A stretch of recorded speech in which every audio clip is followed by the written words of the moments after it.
லெபனானில் உள்ள பெரிய பணக்காரர் தான் எமில் புஸ்தானி. அவருக்காக ஒரு அழகான கல்லறையை பார்த்து பார்த்து கட்டினாரு. சொந்தமா அவருக்கு ஜெட் விமானம்லாம் இருந்தது. ஒரு நாள் அந்த விமானத்தில் போயிட்டு இருந்தப்போ அது கடல்ல விழுந்துச்சு. அவருடைய உடலை கண்டுபிடிக்க முடியல. டாலர் கணக்கில் செலவு பண்ணி பார்த்தாங்க. அவர் கட்டி வச்ச கல்லறையில் அடக்கம் பண்ண கடைசி வரைக்கும் அவருடைய உடல் கிடைக்கவே இல்லை. பிரிட்டனை சேர்ந்த பெரிய பணக்கார யூதர் ரூட் சைல்டு அளவுக்கு அதிகமாக அவர்கிட்ட பணம் இருந்ததுனால அந்த பிரிட்டன் அரசாங்கத்துக்கே கடன் கொடுப்பாராம். ரொக்கமாக கையில் நிறைய பணம் இருந்ததுனால சேர்த்து வைக்கிறதுக்கு எல்லா பாதுகாப்பு வசதியோடு கூட தனியாக ஒரு பெரிய கருவூல அறையை உருவாக்கியிருக்கிறாரு.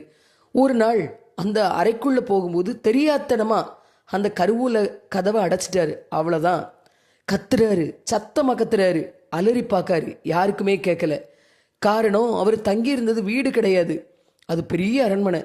பெரும்பாலும் அந்த அரண்மனைக்கு அவர் அடிக்கடி டூருக்கு வர்ற மாதிரி தான் வருவாராம். அதனால அவரை யாருமே தேடலை. பசியாலும் தாகத்தாலும் கத்தி கத்தி கூச்சல் போட்டு பண கட்டுக்கு மேலே விழுந்து இறந்து கிடந்தார். பணத்தை வச்சு அவருடைய பசியை தீர்க்க முடியலை. சாவறதுக்கு முன்னால் தன்னோட விரலை காயப்படுத்தி அந்த இரத்தத்தால் சுவரில் இப்படி எழுதினார்: உலகத்திலேயே பெரிய பணக்காரர் பசியாலும் தாகத்தாலும் இறந்து கிடக்கிறார் பணக்கட்டுகளின் மேலேன்னு. சில வாரங்களுக்கு பின்புதான் அவருடைய உடல் அங்கேயே கண்டுபிடிக்கப்பட்டது. பணம் மட்டுமே நம்முடைய தேவைகளை பூர்த்தி செய்திடணும் அப்படின்னு நினச்சிடவே கூடாது. எதுவுமே நம்ம கையில் இல்லை.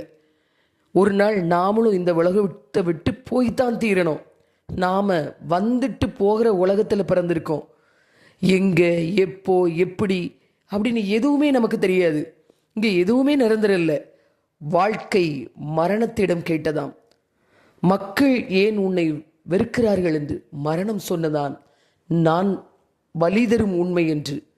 சில இழப்புகள், சில மரணங்கள் நம்முடைய மனதை விட்டு அகலாமல் வலி தந்து கொண்டே இருக்கிறது. சில கடக்க முடியாத பாதைகளையும் கடக்க வேண்டியிருக்கிறது வழியோடு.